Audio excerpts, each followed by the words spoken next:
Hello everyone, Ruhi's নতুন আরেকটি ব্লগে সবাইকে স্বাগত জানাই। আশা করছি সবাই ভালো আছেন, আমরাও ভালো আছি। আজ আপনাদের সাথে শেয়ার করব আমার হসপিটালে ভর্তি হওয়া থেকে রুহির বাড়ি ফেরা অবধি। রুহি হয়েছিল ভাগীরথী নিউ টাউন হসপিটালে। দিনটা ছিল 14 ফেব্রুয়ারি 2024।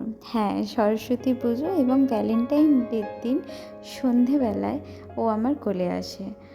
তো আমাদের জন্য তো দিনটা খুবই সুন্দর ছিল। ও হওয়ার ঠিক 3 দিন পর আমরা ঘরে আসি।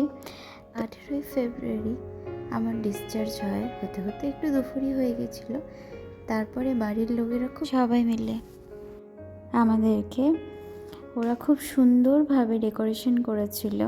আমার হাজব্যান্ড যদিও সবটা জানতো, বাট করেছিল আমার এক খুব ক্লোজ বান্ধবী আর আমার দাদা মিলে।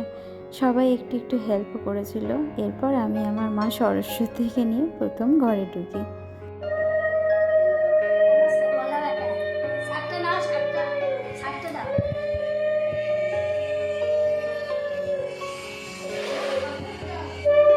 পা দুটো পা দিবি, দাঁড়াবি, পা দুটো পা দে।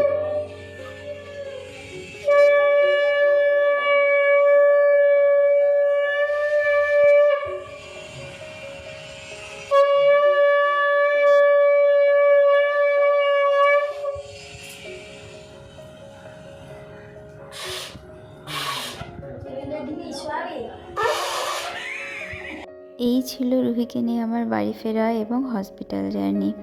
আসলে তখন তো জানতাম না যে ভিডিওগুলো আমার এত কাজে লাগবে, তাহলে আরও কিছু ভিডিও নিয়ে রাখতাম। আপনাদের জানিয়ে রাখি, ভাগীরথী নিউ টাউন হসপিটাল খুবই সুন্দর চাইল্ড কেয়ার এবং মাদার কেয়ারের জন্য বেস্ট। আপনারা যদি চান সেখানে আপনাদের ডেলিভারির জন্য অবশ্যই যেতে পারেন।